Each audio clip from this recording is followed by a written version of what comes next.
I mean, that's that's the defensive coordinator. That's my coach. So obviously, try to build a great relationship with him and try to get close to him and just being in his room and being a film junkie and studying the defense as much as possible.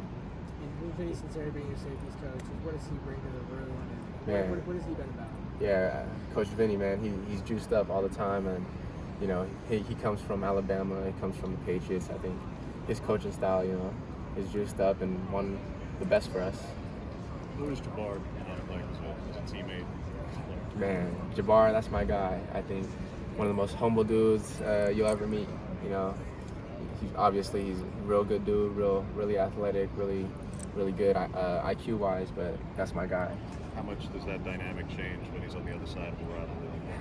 When we're on the field, it's a love-hate relationship. But when we're off the field, I think that's that. And then, like I said, at the end of the day, that's my guy.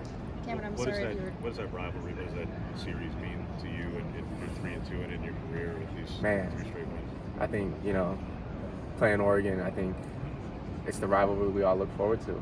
I think, there's obviously our fans hate each other. I think when we step in between those lines, we hate each other as well. So looking forward to it. Do you like that in this conference that they moved into the final week and rather than the mid-season deal, now that the Apple Cup's moved up in the schedule and that game's going to be treated as the rivalry game? Yeah. Do you like, or would you prefer it to stay the way it was? Man, I'll play him wherever and whenever. I'll play him right now if we can.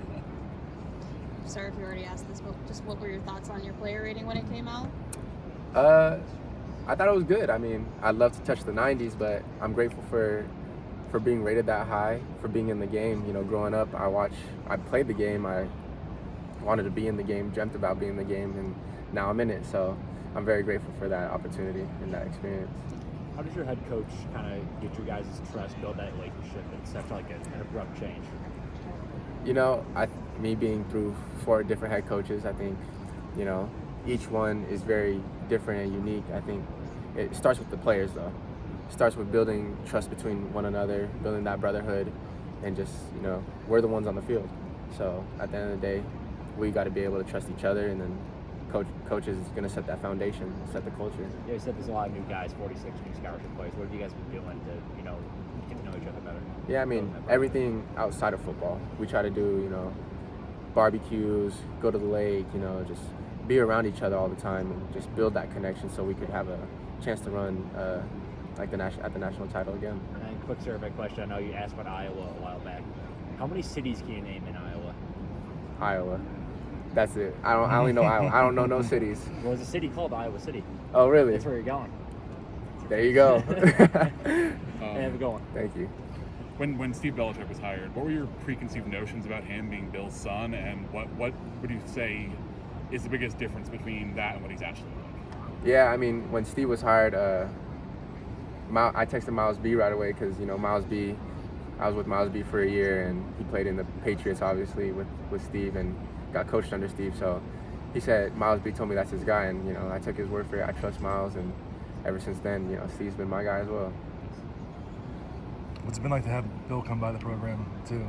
Yeah, I mean, having the greatest head coach of all time walk around your building and just seeing him there it's a cool experience. And like I said, it's one I grew up watching.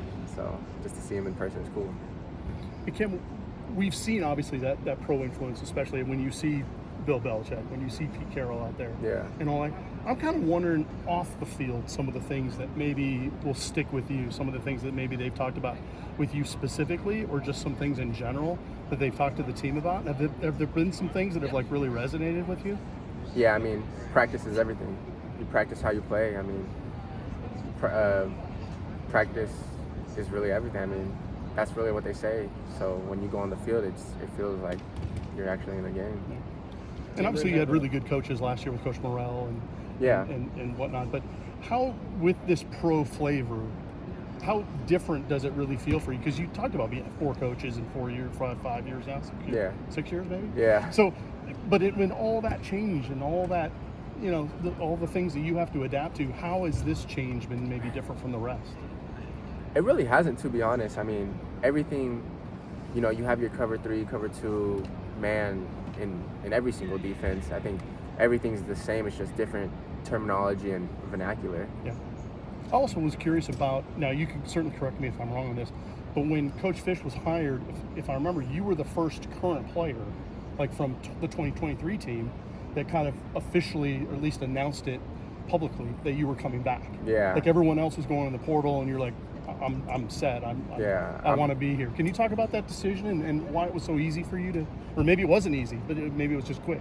I think I'm a dog through and through. I bleed purple and gold, and I love Husky Nation. I love Seattle, and I love the tradition that's built around Washington football. So it was a no-brainer for me to just stay.